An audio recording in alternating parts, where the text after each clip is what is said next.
د جناب نبی کریم صلی الله علیه وسلم او زه عالم یم زه د چا وارث یم تاسو راته ووایئ د جناب محمد رسول الله صلی الله علیه وسلم اوس تاسو نه یو تپوس کوم د نبی علیه الصلاة والسلام سنت دا یوازې زما سنت دی خو د ټولو مسلمانانو دپاره سنت دی ټولو مسلمان دا پټکې یوازې د جمعیت علما دپاره سنت دی او که نه د ANP او پیپل پارټۍ او PTI او مسلم لیګ او د ټولو پارټیو والا مسلمانانو دپاره سنت دی د ټولو دپاره د ټولو دپاره سنت دی که نه اوس دا جنډه ونیسه هارون حافظ صاحب زه دوی د جنډه ولې استعمالوم زه یې ځکه استعمالوم چې ما په سر باندې د نبي علیه السلام تاج پروت دی پګړۍ پرته ده زه وارث د جناب محمد رسول الله صلی الله علیه وسلم یم زما کتاب قرآن دی زما کتاب حدیث دی ما قرآن او حدیث ویلی دي زه به هغه وایم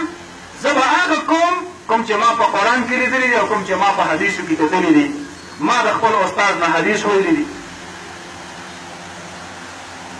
دا د حدیثو کتاب دی او ما ستاسو په دې کلي کې د احسان مولوي صاحب نه راوغوښتو زه به ځم او دا کتاب به دلته پاتې کېږي دا به تاسو سره د دې کتاب نه دا مولانا صاحب تاسو ته مسایل هم بیانوي او دې تاسو ته د دې نه واعظ هم کوي او نصیحت هم کوي دې ته مشکات شریف ویل کېږي په دې کې احادیث دي او دا اوس نه دی لیکلی شوی چې چېرته یو کال او لس کال او سل کاله مخکې لیکلی شوی دی دا څه کم 1400 سال مخکې لیکلی شوی دی په دې کې چې کوم حدیث دي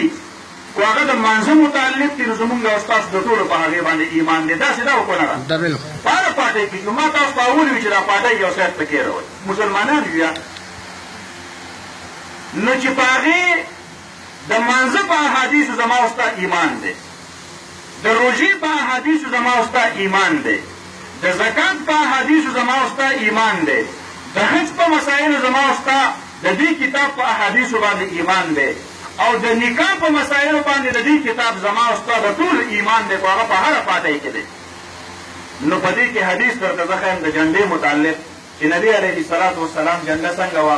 ګورئ دا 349 صفحه ده زه به لاړ شم او تاسو به یې ځان له بیا وګورئ